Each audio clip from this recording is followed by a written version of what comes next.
Hi, good morning. It's so fun to get to be with you guys this morning. So as Emily said, my name is Tina, and I live in Austria. So I know what you're thinking. You're probably thinking, I get to hang out with baby kangaroos all day. Unfortunately, that's Australia, not Austria.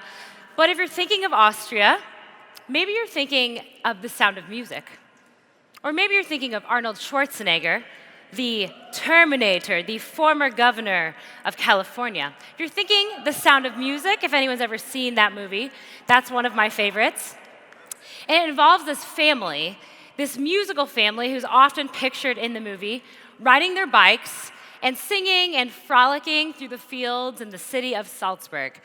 That looks just like what it's like to be a missionary there. So I'm glad that you got some practically home video footage of my life in Austria. But actually, if you're thinking of Arnold Schwarzenegger, well, last year my team and I were standing outside Mass on a Friday afternoon. We're standing on this small cobblestone street. And one of my teammates goes, "Oh my gosh, I'm not even kidding. Arnold Schwarzenegger is right behind you."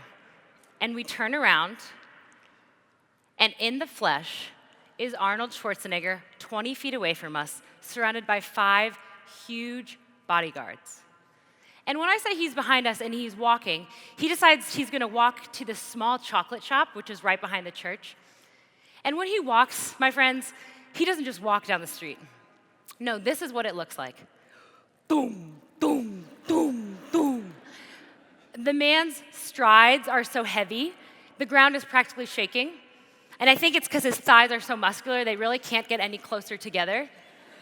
And we're in complete awe. We're in complete shock. Because what are the chances? And so he goes into the chocolate shop, and as he's coming out, I'm thinking in my head, we should say something to him. I should say something to him. So he begins walking back towards us. And I don't know if you've ever met a celebrity, if you've ever been starstruck, if you've ever had a moment in your life where you're just thinking, what am I doing? Stay with me. So Arnold is walking back towards us, and I decide to leave the comfort of the circle of friends and go right into his pathway. And I go, "Hello, Arnold Schwarzenegger!" No joke. Me, 6 months pregnant, hand in the air, fake Austrian accent, staring Arnold Schwarzenegger down. And yes, he hears me, because the next thing he does is he looks up at me, gives a polite wave, a nod, and continues walking, probably pitying the scary pregnant lady who's staring him down on the street. Today we get to talk all about evangelization. We get to talk all about friendships. And I think that there are many, many ways to evangelize. I think we have the opportunity in our lives to evangelize through music and through art and through conversations and through sharing of our testimony, through sharing the gospel. But I think that these tools of evangelization are only good through a great and sincere gift of ourselves. I think the Arnold Schwarzenegger approach to evangelization doesn't always work from personal experience. But I will tell you that evangelization does work through a sincere gift of ourselves. So today we get to talk all about winning people to Christ, winning them in our friendships. And maybe when I say win, you're a little bit turned off to that because you hear, well, that sounds kind of manipulative. That sounds like a game. And that's not what friendship's about. And you see, the world would view win through that lens. Our world, we do this. We'll do anything to get noticed, for people to be around us and to like us. And often our friendships are tainted with use of one person using the other just so they can have more people around them to feel good about themselves. See, that's not what it means to win people to Christ. No, that is not what it means. It does not mean to use people just so we can feel good about who's around us, to have a big, comfy circle, but it's about really, truly giving of ourselves. So when I was a student at the University of Connecticut, my sophomore year, Focus missionaries came and were first place on our campus. And during that year, I was excited to meet them, and I was decently eager to be in a Bible study. But the rest of my week, I really wanted no part to do with the missionaries. No, I would go to Bible study each week, and every week they would continue, these women, to invite me to fun things, and I would always say no. And their invitations weren't even that weird. It wasn't like, hey, you want to come pray 15 hours of adoration with us? Because obviously I would have said no to that. But it was like, hey, do you want to come to this party or to this event? But I said no. So my spring semester that year, I studied abroad in Spain. And I don't know about you if you've ever had an experience where you've left your family and maybe left the US, and you've gone somewhere, and you're kind of alone for the first time. You start to ask yourself those questions. Who am I? And what are the things I really value? Well, during that semester, I was really doing some soul searching. I was really starting to feel that the way in which I had started my life in college, the patterns and the habits I had formed, weren't who I wanted to become. Those weren't the person and the woman who I wanted to become. And my heart just started to ask questions. So I returned back to campus my junior year, and those missionaries were still there, and they were still inviting me.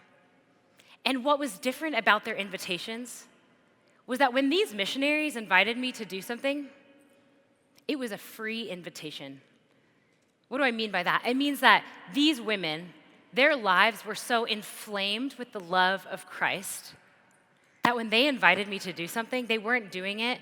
They weren't asking me to go hang out with them because they needed me around them to feel good about themselves. No, they wanted to hang out with me because their lives were full of who Christ was, and it permeated through them. It permeated into the relationships, into conversation. You were struck by that by meeting them. And eventually those invitations I started saying yes to. It started really small.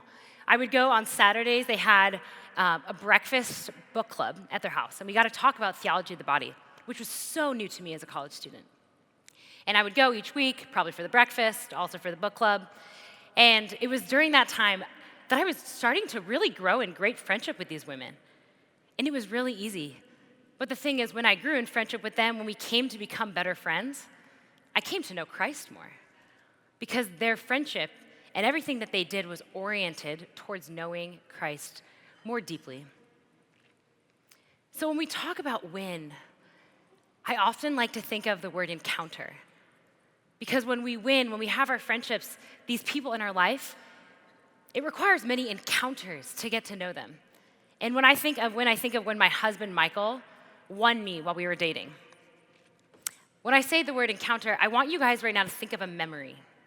Think of an encounter, a memory. See, for me, I think of the first time I ever met Michael. I remember we were standing in the lunch line, and he was wearing a green shirt and blue pants, and I remember thinking, this guy spells his name weird, and he wears really tight pants, which are both true things about my husband. But then I remembered the day he asked me out on our first date, and how nervous I was. And then I remember the day we got engaged. And then I remember the day we got married, and the day we moved to Austria just a year and a half ago. You see, our relationship started with an encounter, but it has since continued through many, many encounters. Because encounters change our relationships. When we encounter those around us, our friends, people, that changes our relationship with them. And when we encounter the Lord again and again and again, that changes our relationship with Him and who He is. But before we can even think about how do I win people, what do I do? Yeah, sign me up. We first need to take 5 steps back. And we have to allow ourselves to be won over by the Lord. And what does that mean? It means understanding, coming to recognize the truth, this great truth in our life, that God, a loving Father in heaven, loved us into being. And by His Son, our life is a response to that. My life, my yes to follow Christ is a response to the love of the Father. And when I recognize that and when I know that, I know who I want to become. I know who I am and who I want to become. And those are the questions in my heart when I was in college. Those missionaries, they knew who they were. And in the quiet of my heart during that time of searching, I didn't. But I knew that they did. And if I could follow them and get close to those women and learn from them, I would learn who I was meant to be, because I would learn more about who God created me to be. I would learn my identity as a daughter. And that is what we're here to do, to first encounter the Lord in small ways, in conversations and small things, but in big ways, in the Mass, in the Eucharist, in the Rosary, to encounter our Lord. I'd like to tell you the story of a Spanish soldier. This is one of my favorite stories. It's the year 1521, and there's a man, and he's from a noble family, and he is a soldier, and everything in his being and his identity is in being a great soldier. Well, he gets struck by a cannonball in the leg, and it now is going to look very grim. He has to go through a number of surgeries, so many so that the doctors told him, prepare for your death. Prepare for your death because you might not make it out of these surgeries alive. Well, during that time, he had to recover 6 months in bed. And it's the 1500s, there's not Netflix, so you have to read books. And he asks for books. Please bring me books of great chivalrous men and of soldiers, people who I want to be like. And all that are provided for him are lives of the saints and the life of Christ. So during this time, he's reading, and his heart begins to undergo this transformation, this conversion. Well, he begins to, the things of his heart where he used to say, I would like to be a great soldier, now he sees, I would like to become a great saint. Well, after his surgeries and after a number of years, he realized he wanted to learn more and he wanted to study. So he goes at the age of 38 and he enrolls at the University of Paris. There he meets 2 men, Peter and Francis, who actually roomed together. And immediately, Peter is struck by this man. He's struck by his faith, by his character, his charm, his charisma. He is a fiery man, and Peter is struck by him. Peter soon becomes a disciple of him because he wants to learn everything from him. But Francis, on the other hand, no, Francis did not want anything to do with him. He did not want to become a great Christian man, and he would often mock their faith. He would often mock their faith and would put walls up. And from a distance, he would make fun of them. And Francis's life brought him into great, great debt. The decisions that he made were out of control. He could not maintain a normal life, and it brought him into this great debt.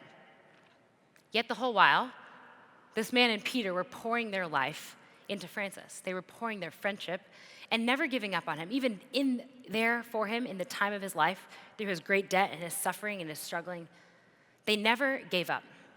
Even though they desired to live as great saints, and Francis wanted nothing to do with that, they never gave up on him. Well, after their studies, that man named Ignatius calls together Peter and Francis and a few other men to start and to form what would become one of the greatest priestly orders of missionary priests, the Society of Jesus, the Jesuit order, who we now know today. And those men went out and they changed the world. They looked at a map of the world and they each picked continents to which they would go and give their lives. And St. Peter Favre and St. Francis Xavier were changed because of the life of St. Ignatius of Loyola, because of his life, because of his friendship, because his friendship with them was so real and so good, and it didn't just stop at them and their friendship and doing fun things.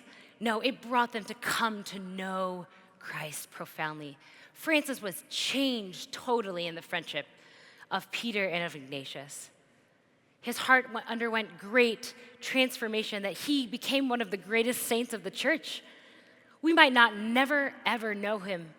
He might not ever have become a great man, a great priest, a great preacher, a great saint, had it not been for the friendship of Peter and of Ignatius of Loyola, giving their life, giving their time, giving their energy, not being afraid to enter into the dirtiness of his life and the muck of his life.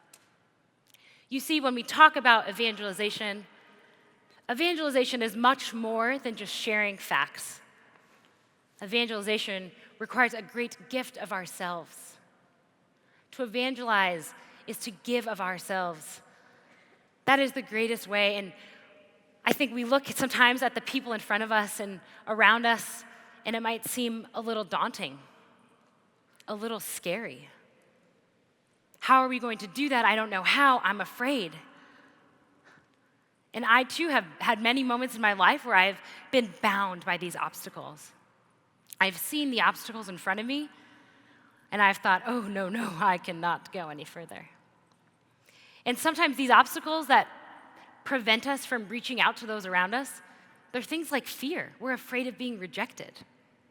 I have been afraid of being rejected time and time again. Or we're afraid of our life becoming different and being uncomfortable with new friends and new friendships and new people around us. Or we don't feel like we have the time, quite frankly, to reach out to new people, to form these new relationships, because it would take time and my life is already busy. I don't have time for that. All of these things, surely, maybe you've related to any of those. Maybe right now you're like, yes, I feel all of those things. But those are things that in our life we often will face. And I used to think, I've been living, I would say, as a faithful, engaged Catholic, really since my conversion in college about 8 years ago. And until about last year, I used to think I was pretty good at winning people. I mean, I was a missionary, and I got to go to Texas for 3 years. And I'm from the north, and when you go to Texas, as a northerner, you think everyone is so friendly. I mean, it's really easy. You walk up to people in the street, and they say hello, and they want to be your best friend. Because where I am from in the Northeast, people are cold, they're in a rush, they want their Dunkin' Donuts, they want you to get out of their way. And when I moved to Texas, I remember thinking, why are these people so friendly, and why are they so nice? And why are they saying yes to the gospel? This is crazy. So I used to think I really knew how to do this. And then we moved to Austria last year. And when we got there, we were moving to a country with a totally new culture, a language I did not speak. We were just recently married. Michael and I had gotten married 3 months before we left. And I was pregnant. And we were missionaries, so we're really, really weird. Who's going to want to be friends with us? And all of these insecurities started creeping in. You don't speak the language. People aren't going to understand you. You can't relate to them and their culture and their life. People don't have time for you. People don't want to spend time with you. All of these things I started to feel, and I started to really wallow, and I started to become really introverted. And I used to like people, and I think I'm pretty outgoing, and it's easy. And now here I'm thinking, oh my gosh, this is so hard. And it was those moments all last year that I was able to be really honest with God. And I would sit in that chapel in Austria, and I would just say, God, I can't do this. I cannot. And it was days and days of that prayer of just feeling so afraid and feeling so incapable, so unequipped, and just really afraid. I didn't want to be rejected. I didn't want people to say no when I invited them to Bible study, so I just thought I won't invite them. That way you don't get rejected. Well, God, one day in prayer, he was very loud. I heard his voice in my heart. And he said, Tina, you can't do these things, but I can. I can. You have to give these friendships to me, give these relationships to me. Let me be a part of your evangelization. Don't try to orchestrate all these things on your own. Let me do that for you. Instead, from there, I started, my heart experienced this change of freedom. Because so much of my energy was used in me trying to figure out how I would do these things, how I would meet people. Instead of letting the Lord enter into my life and do those things for me. So when we were in Austria last year, and still now, we get around on bikes everywhere. And coming from the States, where I hop in my warm car to drive 1 mile down the street to park my car, it was a new life of having to ride a bike everywhere around the city. And when Michael and I first moved there, the falls were very rainy in Austria. And we had this experience day after day. First of all, we had Mass at 7 a.m. 3 days a week. 7. Why so early? And we'd have to get on our bikes at like 6:30. It was often dark. Sometimes it was raining. And every week, every single day, actually, it started like this. We get on our bikes, and I would go in front. Michael would let me lead, and we'd be biking through the city, and then we get to the first hill. And this is what it looked like for me. And Michael would come from behind every single day. You got it, honey, keep going, woo, almost to the top. And every single day, this is my response. I hate you, keep going, stop, I hate this so much, I'm going to kill you. Every single day. And what we were doing was we were biking to Mass in a smelly, gross, old dorm, which was the largest party dorm in the city, in hopes that the people that we had met and the people that we had invited would show up. And I met this girl, Yulia, last year, and I would invite her to Mass, and one day we show up and she's there. And I start to think, gosh, all of that suffering, all of my suffering on my bike ride, it's really worth it. It's worth it to be a cold, wet, soggy missionary sitting in the dark chapel where you want to fall asleep at 6:55 for her. For her. See, evangelization requires the gift of ourself, and when we can start to view the people around us as a gift, that changes everything. That changes all of our friendships. Because the people around us no longer seem to be burdens or projects. No, that is not what these souls, our friends, are. They are gift. And to walk with them and to guide them and to enter into deep, honest, true friendship with people, that is a huge gift. And maybe you're sitting here and you're thinking, okay, win to Christ. I've got my friends. I got my theology majors. They don't need Christ. They don't need to be won. They're already studying theology. But oh, those business majors of mine, they are crazy. The thing is, we can't put limits on who God wants us to reach. We can't put limits on who needs to be won and who doesn't need to be won. Who here has seen the movie Wonder Woman? 18 silent hands go up and 3 woos. Woo. Yeah, so I recently saw this. I know you're thinking, what, do you live under a rock? That came out last summer. I live in Austria. It's like living under a rock. So I recently saw Wonder Woman, and there was a line at the end of the movie that struck me profoundly. It's the end of the movie, and we have Diana, Wonder Woman, fighting Ares, the god of war. And in this scene, they're fighting. And Diana is looking at this woman doctor, who through the movie is the most evil one because she's creating these deadly, deadly gases to kill thousands of people. And Ares sees Diana looking at her, and he says, Diana, they don't deserve your protection. And Diana says, it's not about what they deserve. It's about what I believe. And I believe in love. I believe in love. How true is that, my friends, that if we believe in love, if we believe in a God who created us and who loved us into being, that propels us to do anything. That is our why. That is why we will go to great lengths for friendship, for one soul. Because a good Father in heaven, and if we know him, and the more we come to know him, and we recognize and we live out of that truth of love, we live out of that truth of love, nothing else matters. We can do anything if we believe in that love and if we live in that love.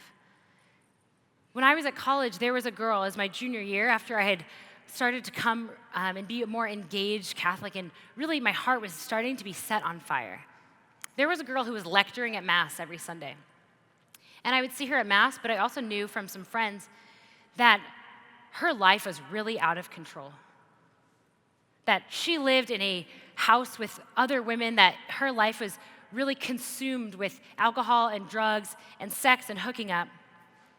But she would lecture on Sundays, and she was coming to our conference that year. She was coming to the Focus conference that year. And I had been praying for her. And after that conference, that one of the first nights, she deeply encountered God. For the first time in her life, it was a Friday night that she wasn't drunk or hooking up with a boy or abusing herself. It was profound, and it changed her. And from then on, I knew and we could see that she had no one around her who was trying to live a good and moral life. She had no one in her circle. You see, when we talk about winning to Christ, it's not just this one-on-one relationship. I want to enter into friendship with you and you alone. No, it's about entering into a great community. And that girl needed community. And her life was changed through that year. We would just invest our time and invest our friendship. We would spend time together all hours of the night and throughout the week and on the weekends doing normal things and entering into her life and bringing her into this community of people who loved her for who she was, not the things that she would do for them. And it changed her life so much that she became a missionary, and she's here tonight. She's a missionary in her 6th year because of an invitation to say yes and this great community of friends who are alongside with her. See, I could have easily looked at her and said, she doesn't need Christ. She's lecturing at Mass. She's good. But the darkness in her heart, the darkness and the despair that ruled her life was masked. We must not ever overthink that any soul is too far to be reached for Christ, that any soul is too far for the gospel. For if you really and truly believe in the God of the universe, we will do anything for any one soul. So why is it important that we win people to Christ? Why can't we just hang out with them and be great friends and do fun things? You see, Ignatius, had he just to the extent ended his friendship with Peter and Francis just by being a nice guy to them, had he stopped there, had he not brought them so close to the Lord that it would change their lives, we would never know the story of those men. No, because their life would have just been, oh, I have a good friend, someone that's with me. But to win means to encounter Christ ourselves, to bring other people with us in our friendship, to go encounter the Lord again and again and again. You see, when I encountered Christ in college, that changed everything. My decisions, I was pursuing a degree in teaching. I had gotten a master's after graduation of undergrad, and I was ready to go have a teaching career. But encountering Christ changed that whole trajectory. I don't think I would ever have been a missionary, married the man I did, moved to Austria, had a baby in a foreign country, if it wasn't for the sake of who God was in my life. He asked me to go. He asked me to say yes in all of these small moments. And he is asking you to say yes in your small moments. And in those friendships, to reach out to that one person that seems maybe a little comfortable, or maybe so far away that they can't be reached. Maybe the St. Francis Xavier, or maybe it's someone who's close to you who just needs to continue to encounter Christ. Because when we encounter Christ, that will change the world. Your vocation will be influenced by who Christ is in your life and what he's speaking into your heart. My vocation was, and I can tell you that my children, God willing, and our grandchildren will grow up in a home where they know Christ and know who he is with everything. And they grow up with faithful, faithful parents and grandparents, because that is who Christ is to me. That will change the generations of people in your lives and in your families. When you come to encounter Christ and when you bring your friends to encounter him too. And we're not ever meant to do that alone. No. We have the great joy of getting to do that with people, to live our life as engaged Christians and engaged Catholics and faithful with this great community, this great communion of saints who are around us. You see, to win one soul to Christ will change the world. And that, my friends, is how we will make history. That is how we will make history. It's the why behind everything. I challenge you today and the rest of the day as we go and we learn all about friendship and how to evangelize, all of these practical tools and lessons. How are you going to put those into practice in your life? How are you going to do that? I challenge you, what do you believe in? Who is the God that you believe in? Because that will determine the future of our world, of our church, the generations of people who will follow you. How do you want to make history?